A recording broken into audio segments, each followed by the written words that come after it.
Now, Dr. Scott, in all of her campaigning around the country, tries to exclude even any challenge to evolution or any support for creation, because that's not science. Now, evolution is science.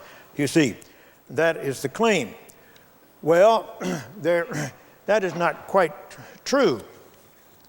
Fact is, I will quote one of actually her most, I would say, dependable person in this area, Dr. Michael Ruse, from a Canadian scientist now at the Florida State University. He was at the trial in Arkansas in 1980. He was the chief witness for the evolutionist side. He got on the stand and said evolution is pure science, creation is pure religion, and that settles it. And the judge's decision was based mainly on that. Well, he related an article published in May 13th, the year 2000, last year, in the National Post, a Canadian newspaper. Very illuminating article. He said during the trial, however, he got to talk to some guy by the name of Duane Gish. And Gish objected to what he said, that, that creation is religion, but evolution is not, because evolution has the aspects of religion also. And he said he poo-pooed the idea, but going home on the airplane, he got to thinking about it. He said the more he thought about it, the more he tended to believe maybe that would be true. And he said that has been the inspiration for his research over the last 20 years. Michael Ruse is known all over the world as a philosopher of science. He is an unreconstructed Darwinian evolution. There's no question about it, today as always. But he said some very illuminating things in this article published in the National Post, and this is a significant part of it. Listen, evolution is promoted by its practitioners as more than mere science. Evolution is promulgated as an ideology, a secular religion, a full-fledged alternative to Christianity with meaning and morality. Evolution is a religion. And I say absolutely correct. Evolution is a metaphysical construct just as much as creation. Now, either there is a God or there is no God. And if God exists, then creation is not only logical, it is inevitable. And to exclude that, because it's supposed to be religion, denying our students in our pluralistic democratic society and our tax-supported schools, not allowing one word supporting creation, which is now the law here or direction here in California. No challenge. Dr. Scott says even if you try to bring up some scientific challenge to evolution, that's just merely creation science. It's got to be excluded. No challenge is permitted. The students are to be indoctrinated in evolution as the pure fact. Now, what is the status of this theory, really? You know, we're told that all serious scientists believe in evolution. Well, they don't. There's thousands who don't, and I'm acquainted with many of them. But what about the Darwinian theory? Do you know the theory, the Darwinian theory? Slow, gradual change through hundreds of millions of years. The mechanism of mutations, random changes in our genes. They're accidents, they're random, they are genetic errors. Almost all are bad, the evolutionist says. Well, my research would indicate they're all bad. But he said almost all are bad, but once in a while one is good. Then there's a competition between the good mutant and the original, and the good mutant wins out, kills off all the original, and they call that natural selection. Now, that's the modern theory that's being taught in the state of California in our schools as fact, and in almost all major universities in the United States. Let's hear what a scientist has to say about that. A scientist who is an evolutionist, Dr. Soren Lovetrop, a Swedish scientist, definitely, unquestionably an evolutionist. But he does not agree that mutations and natural selection has anything to do with evolution. Absolutely could not produce what we have today. He believes in sort of a big jumps in evolution, hopeful monster mechanism, something like that. A reptile laid an egg and a bird crawled out of the egg. Must have been a tremendous shock to Mama Reptile when that happened. But that's what he believes. But anyhow, he's known all over the world for his work in biology. He's no small cookie at all. He published a book in 1987 entitled Darwinism, The Refutation of a Myth. Now, what he calls the Darwinian myth is what is being taught as a fact in our schools, in our universities throughout the United States today. Not all of them, but almost all. In this book, he describes the Darwinian theory from beginning up to the present day. He tells us why he rejects it, and he tells us his own ideas about evolution. Then he had the following to say. May we have that first slide, please? See what he said? He said, I believe that one day the Darwinian myth will be ranked the greatest deceit in the history of science. Now I want you to think about that for a moment. What is being taught as a fact in our colleges, in our universities, in the school, this evolutionist says is the greatest deceit in the history of science. Now we creation scientists believe that, but we go beyond that. We say evolution itself is the greatest deceit in the history of science. Now, not that evolutionists are deliberately deceitful or dishonest, but they have been deceived or deceived themselves into accepting something that is totally wrong. Now, is this man alone as an evolutionist in that belief? Well, here's a chapter called Systematics in Evolution by Gareth Nelson and Norman Platnick, very well-known evolutionists at the American Museum of Natural History. And in the first page of that article by these two evolutionists, this is published in the book Beyond Neo-Darwinism in 1984. They state, we believe that Darwinism has an identity within the area of biological systematics, that it has a history within that discipline, that it is, in short, a theory that has been put to the test and found false. Now, Eugenie Scott and most other evolutionists will defend Darwinism, neo-Darwinism to the death. That these evolutionists have said, well, that it's a greater deceit in the history of science. And he says it's been proven as false, and yet it's being taught in our schools as established truth. And there's much more that I could say, but I want to leave some time over for more than that. Now we've established evolution is not a scientific theory. Creation is not a scientific theory. Now, one or the other must be true. Here we are. It's got to be explained by one or the other. So one or the other must be true, but they're not scientific theories. Now, if you can teach evolution in our schools, certainly we should be able to teach the evidence contrary to that notion and that supports creation.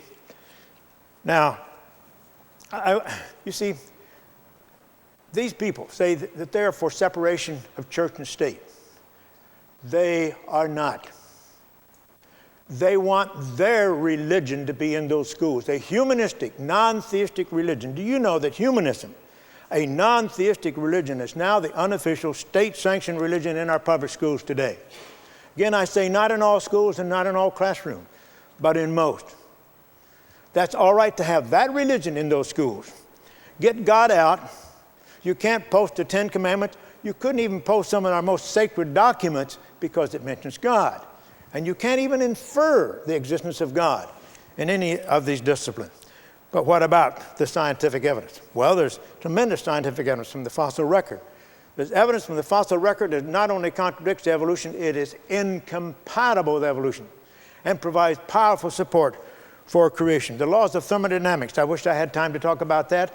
The second law of thermodynamics demonstrates beyond doubt that the universe could not have created itself naturally.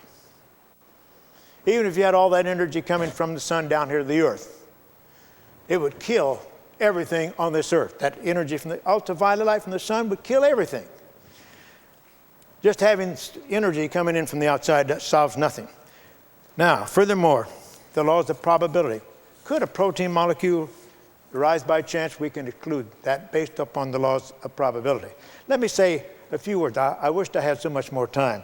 What about the fossil record? Let's have the next slide, please. Here's a picture showing some of the animals found in Cambrian rocks. Cambrian rocks are found all over the world. Evolutionists believe they began to form about 540 million years ago and so forth. I don't believe that, but they do. Now, in those Cambrian rocks, you find billions times billions of fossils of very complex creatures, clams and snails and trilobites, sponges, jellyfish, and worms. Billions times billions of those things are found in those rocks scattered all over the world. Now, underneath those Cambrian rocks are what are called Precambrian rocks. Evolutionists believe these Precambrian rocks formed during the hundreds of millions of years preceding the Cambrian and leading up to the Cambrian. Now, ladies and gentlemen, Would you not agree with me that evolution is true? Then in those Precambrian rocks, we've got to find billions times billions of fossils showing a gradual transition of a single-cell organism into those complex creatures? Absolutely. Do you know what? Nowhere on the face of this earth has anyone found fossilized ancestors to a single one of those Cambrian animals. There are absolutely no ancestors. For trilobite, for example, next slide, we see the trilobite, very complex creature. The next slide shows the eye of a trilobite, 600 lens, perfect, undistorted vision in every one of those lenses. And the trilobites appear suddenly fully formed. And it's true of all those complex invertebrates, no one can find any ancestors for any one of those things. In other words, the fact that they abruptly appear fully formed is precisely what the creationists would predict, but contrary to the theory of evolution. Now, what about the fishes? The fishes are supposed to be the first vertebrates. They have an internal skeleton just like you and me. Wouldn't that be an incredible event in evolutionary history? The origin of vertebrates. Well, they say a clam or a snail or worm or something must have evolved into the fishes. Where else did they come from? It took tens of millions of years for this to happen. We have billions times billions of fossils of the invertebrates. We have billions and billions and billions of fossil fishes. Surely our museums just have truckloads, warehouses full of transitional forms showing some invertebrate gradually becoming a fish, if evolution is true. You know what? They've never found one. Every major kind of fish that we know anything about appears fully formed. There are no ancestors and there are no transitional forms between an invertebrate and a fish. Now, wait a minute. You cannot have millions of years of evolution converting some invertebrate into a fish and not leave a trace. That's impossible. But the fact that these fishes do appear fully formed is exactly as we predict on the basis of creation. And there's so much more. Well, the next slide, we'll see a statement by an evolutionist, Douglas Futuyma. Don't depend upon a creationist. See, what does this man say? He says, it is considered likely that all the animal phyla, that is the major kinds, became distinct before or during the Cambrian, for they all appear fully formed, without intermediates connecting one phylum to another. What does he say? They all appear what? Fully formed. And no transitional forms between any of these. That can't be if evolution is true, but it's marvelously in support of creation. It demands creation. Evolution cannot be true, and those facts be true. It's impossible. Now, there is so much more. The next slide, please. Well, here's the fishes. Quickly, we must move. And the next shows a perfectly preserved fish found in the fossil record. Next slide. Now, here's what Stephen Jay Gould, famous evolutionist at Harvard University, has to say about the fossil record. What does he say? There's some major features of that fossil record. First, stasis, no change. What does he say? The species exhibit no directional change during their tenure on Earth. They appear in the fossil record looking much the same as when they disappear. Wow. Boom, they're in the fossil record. Boom, they disappear and no change. And then what does he go on to say? He says, sudden appearance. In any local area, a species does not arise gradually by a steady transformation from its ancestor. It appears all at once and fully formed. Does that sound like evolution to you? Doesn't sound like evolution to me. It sounds like creation. Next slide. And here's an interesting statement. The next slide, please. By Colin Patterson, senior paleontologist, the British Museum of Natural History. Man's an evolutionist, was an evolutionist. He died about a year ago. But he was a very frank and honest evolutionist. He published a book on evolution. And a friend of mine purchased a copy of the book, and Dr. Patterson invited comments from the readers. So my friend wrote to Dr. Patterson, said, Dr. Patterson, I enjoyed your book very much. But it would have been helpful if in your book you had provided examples of actual transitional form, or perhaps had an artist illustrate what they must have looked like. Here's the answer that he got back from Dr. Patterson. What does he say? I fully agree with your comments on the lack of direct illustrations of evolutionary transitions in my book. If I knew of any, fossil or living, I certainly would have included them. And then he goes on to say, how could he have an artist illustrate them? He couldn't go. Where would he get the information from? It'd just simply be artistic license. There's a man sitting among the greatest collection of fossils in the world, and he said he didn't know of any transitional form either among the fossils or among the living. You cannot point to one single living organism in this earth that's partway becoming some other organism. And there ought to be millions of them, because millions of things have been on this earth according to evolution for many millions of years of time. Now, how much time do I have? 3 minutes. 3 minutes. All right, real quickly. Here's the challenge I've given to evolution. And there's so much that we could challenge evolution. Try to explain some of these incredible changes. Next slide. And in the monarch butterfly, and I'm going to have to do this very quickly. Of course, the monarch butterfly lays eggs. Next slide. And we see the newly laid egg. Next slide. Out comes a caterpillar. And crawls around, has legs for crawling, mouth parts for eating leaves. The next slide. After a number of molts, it gets to a final stage. Then it hooks itself to a stem, gets into this J shape. Next slide. It makes one last molt. Now it's blind, it can't see, but their miraculous change takes place. The next slide. In less than 3 minutes, I am told, it produces a chrysalis. Now, evolution works blindly by mutations. Now, the caterpillar then, through a series of mutations, these good mutations, extremely rare, and you need thousands of them, produce thousands of new genes to produce a chrysalis. It would take it millions of years to do that if it could do it. And evolution has no goal, it has no purpose, it wouldn't need it, it wouldn't know it needs a chrysalis. How could it change through a series of genetic accidents? I mean, you'd have to require a tremendous number of these rare good mutations to produce a chrysalis. Couldn't happen. Evolution could not do that. Evolution doesn't work that way. Now, in that chrysalis, there's a little heart beating. The rest stuff looks like green jelly. Of course, it's not green jelly, but that's what it looks like. Now, evolution really has a challenge, doesn't it? How does evolution, by a series of genetic errors over millions of years or hundreds of thousands of years, change that green jelly into a butterfly? Has a total different structure, total different way of life. Why? It's impossible. Do you mean to tell me that blind evolution, no plan or no purpose, working through the genetic errors would change that green jelly into a butterfly? No, it could not do that. I've given the challenge to evolutionists many, many times. Please explain. Give us an evolutionary process by which this could take place. Not one has ever answered that process or that challenge. Next slide. But that's what happens. Next slide. We see the butterfly developed inside the chrysalis. In 8 or 9 days, it breaks out of the chrysalis. Next slide. And it becomes once more the monarch butterfly. Now, as Dr. Scott says, we don't know everything, and we certainly will never know everything. But you know, it's not what we don't know about evolution, it's what we do know. We know what the theory says. We know its supposed mechanism. We know about this process. Everything, it has to work, and it works so quickly. It has to work quickly. You can't suspend those things in time, thousands of years. The thing would simply dry up and blow away. You see, evolution cannot explain this.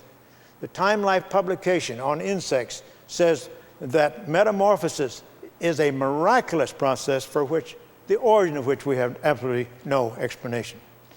And that's true of so many, many other examples. I suppose I'm out of... Okay. Well, I would say, ladies and gentlemen, that we have physical evidence, scientific evidence, to support the biblical statement that in the beginning, God created the heavens and the earth. Thank you very much.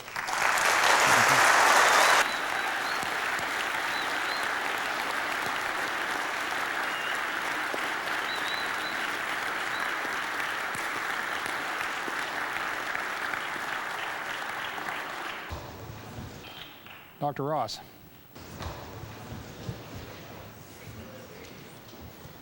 Well, I take a much more optimistic view towards science than my esteemed colleagues. We have Eugenie Scott saying you cannot put God in a test tube. I think you can.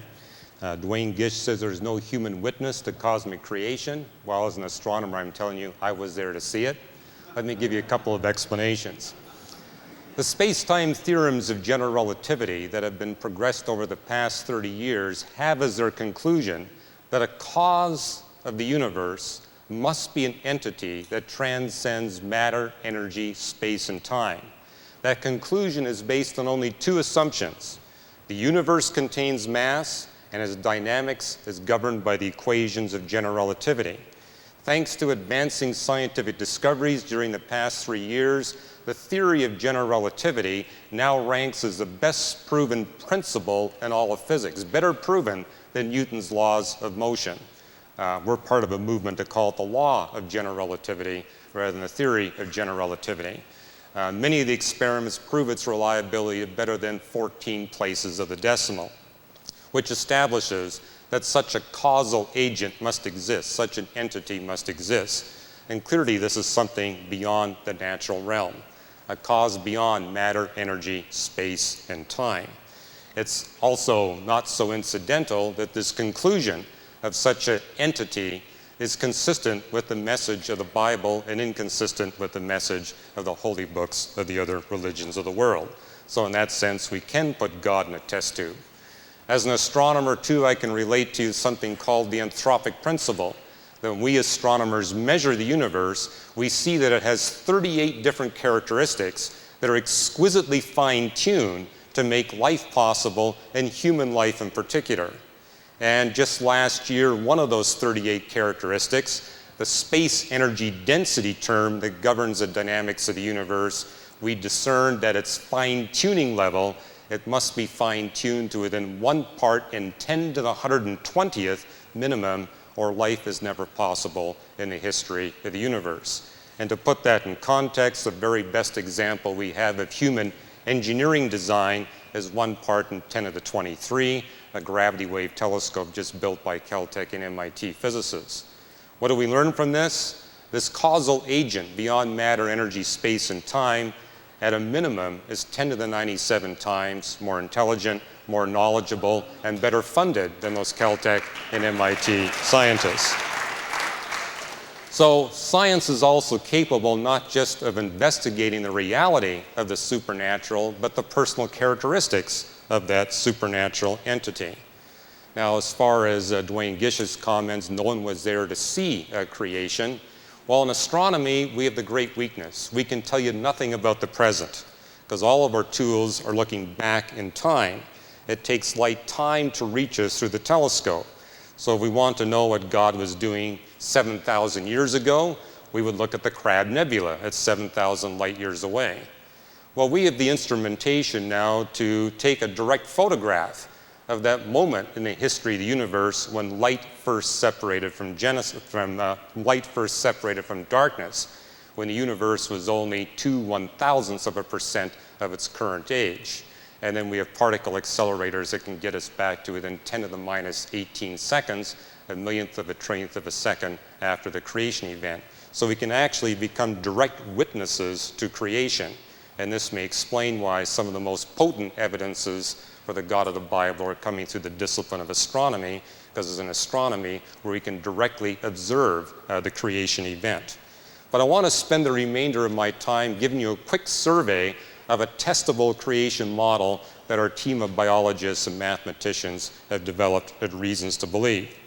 And I want to begin by saying we need to thank God for a special collider, because once upon a time, planet Earth had an atmosphere 100 times as dense as what we observe today. It's a principle of planetary formation. The more mass of the planet, the denser the atmosphere. And the more distant that planet is from its star, the colder it will be, and hence the denser the atmosphere.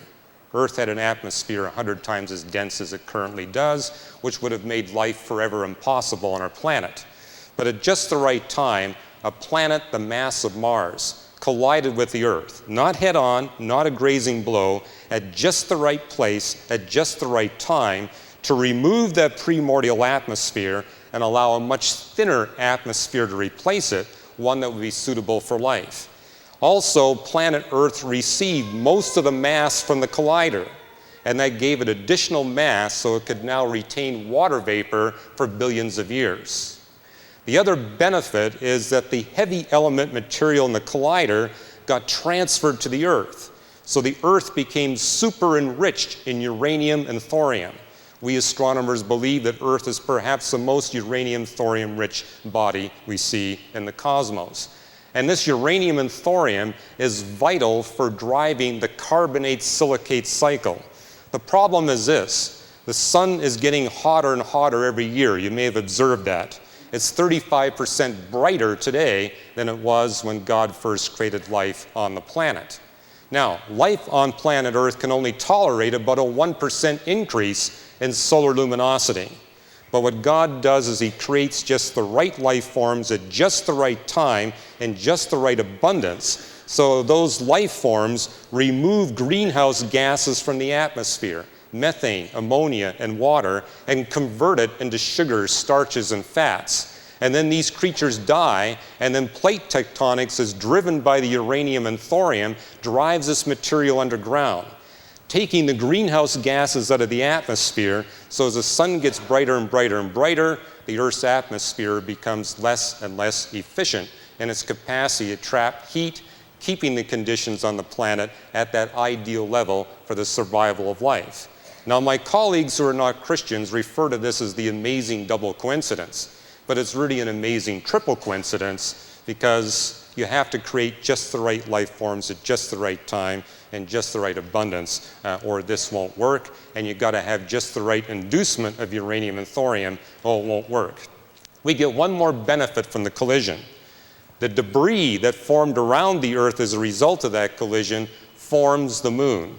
And it's the existence of a gigantic single moon that stabilizes our rotation axis with a tilt of 23.5 degrees. The other planets, the rotation axes flip back and forth. Planet Earth is stable, making possible advanced life on our planet. Now, a second thing we should thank God for is bacteria. I mean, one of the enigmas of life on planet Earth is for the first 3 billion years, all you see are these simple life forms. Very good reason. These life forms remove the greenhouse gases. They oxygenate the atmosphere, transforming it from 1% oxygen up to about 21% oxygen. They recondition the soil. Cryptogamic colonies settled on the early continents and transformed the crustal material into material suitable for the support of advanced plants. But perhaps the one benefit we give least credit to is that it made planet Earth safe for advanced life. In the beginning, before God created these bacteria, we have all these heavy elements on the surface of the Earth. If you're going to get the uranium and the thorium, you're going to get zinc and chromium, molybdenum, iron, cobalt, nickel, gold, and silver along with it. But these elements will exist in a concentration too high for advanced life. Zinc, for example, before the bacteria was at about 1 part per million in the crust. God creates sulfate-reducing bacteria, and these bacteria eat the zinc, taking the zinc out of the environment, reducing the concentration from 1 part per million down to 1 part per billion, and precipitating out concentrated zinc ores, where the zinc concentration is about 1 part per 2. What does that do? At 1 part per million, human life would be impossible. 1 part per billion, it is safe. You need zinc to live. Too much zinc will kill you. These bacteria reduced it to just the right level. But it also means that when we human beings are created by God, we also have the potential of mining these rich zinc ores.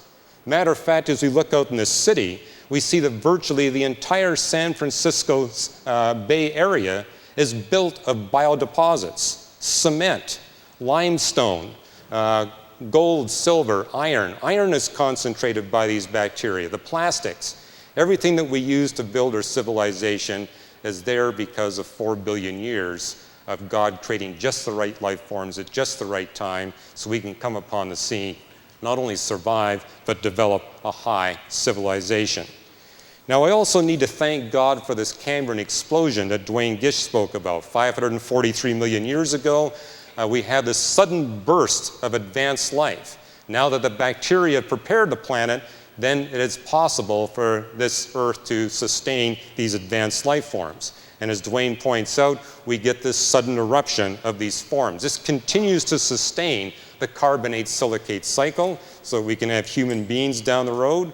It provides an ecosystem. And let's just look at some of the things we can test here.